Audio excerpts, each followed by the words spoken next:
Allô? Allô? Allô, maman, bonsoir. Bonsoir, maman. Bonsoir. Maman, nanga, nae na zamba vika moi. Nae kotubela na zamba vika moi, makambo ekomelanga mama. Oui. Mama ngai na banaye kokanga suki nazalaki kwa phase munene na matonge. Le na okanga basuki nazo planter en tout cas mama nazalaki na bakilia na ngebele. Koza nazalaki na bakilia wana naye okutana na wa moko ye asepe nanga lobi yo naza na posa na travail na yo. Mama warandini. Bawara bandingare. Ah, Sénégalais. Oui. Ah, Sénégalais. Akinga lobi na posa na bando travailler na yo na ko travailler sekinga wana loba mama na ko travailler wa sekinga wana aye ko futela nga billet awa na ye awa na Paris koya na yake wa mama wa ko zulanga afutelinga salon awa na Château Rouge.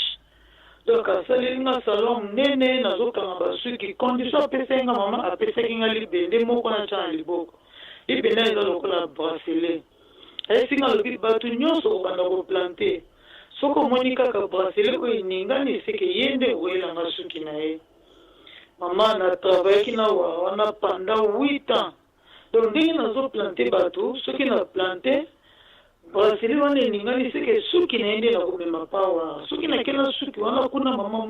wana kopesanga mbongo ebele ya osakana te mama na travailler leo kokoma na mama moko boye mwana mwasi moko ayaki wana na salon na biso lera ye mwana mwasi wana na plante bracelet eningai nazwi suki na ye na memi pawa ameleki keleke mikolo mwana mwasi wana bandi malade si moi ça n'a qu'un qui n'a lui fait comme on peut-être ils ont ma famille qui est au bon gisa comment moi ça n'a comme moi ça n'a que kufa maman moi na tenga vite si que wa oyo biloko tozo sala na eza mabe loko la paix ayesenga ngande bano sa msala na miso mama na 45 ans to bandine msala barakala ayesenga pe abiki na zana posa to bota na biso te tova na biso kabwe tosa musala na biso de kokoma na yeko kene pa mama na kini kokene na kipuna na sona mama na bi mama omoni wa wana azarane mobile na ngate aza mutu tosala kana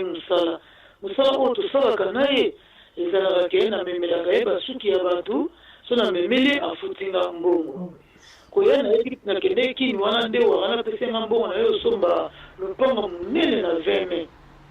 mama na ngai ele komona makaba wa ani zo kitoko te na yo kanda na jina tiki misala na boinga be na osala su misala na ete na travailler na ete wa ana za bondinga na façon so mama na boyaki na kimi mama na mama ona zo so mama via bana basi o ngana sala misala ya ko planter ni mama vina ba webeba ba misu skut kote ba kenda ba kufa mama na ngai yango na yaki na nzamba dikama mama na détruit vie ya batebele biloko nyonso wana pesenga mama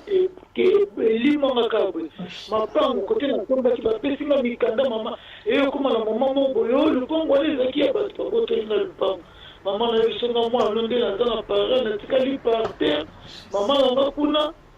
atikali na eloko te ye moko warango afo kufa esinga lobike nazalaki na posaka to travailler na yo nakokisa mission na nga warango pa kufa mama nde na nga natikali na eloko te mama na ngai maa grâce na nga natikali mwana te libala te mama nazotelengana na Paris nakoma ta bato mawa bafutela nga tatiki mama nazonga na Kongo mama yanga nazosouffrir mama grâce na mona pasi yango na ye nazamba bisa mwa nindisa ngai na mabe oyo nasalaki mama oyo na teki wa vie ya baninga mama na ngai nzambe alimbisi yo mama merci nzambe alimbisi yo mama nzambe aza nzambe ya mawa bana na nzambe bokoyoka makambo oyo mama okolela na kati ya ndako maladi pasi kufa cheserese okosala suki na salon de coiffure ofuti mpe mbongo na salon de coiffure bandeko bakolingwane salon de coiffure esombi yo bana na nzambe nazosenga na bana na ngai nyonso tu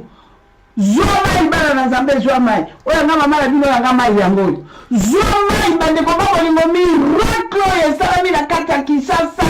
O mama na bino na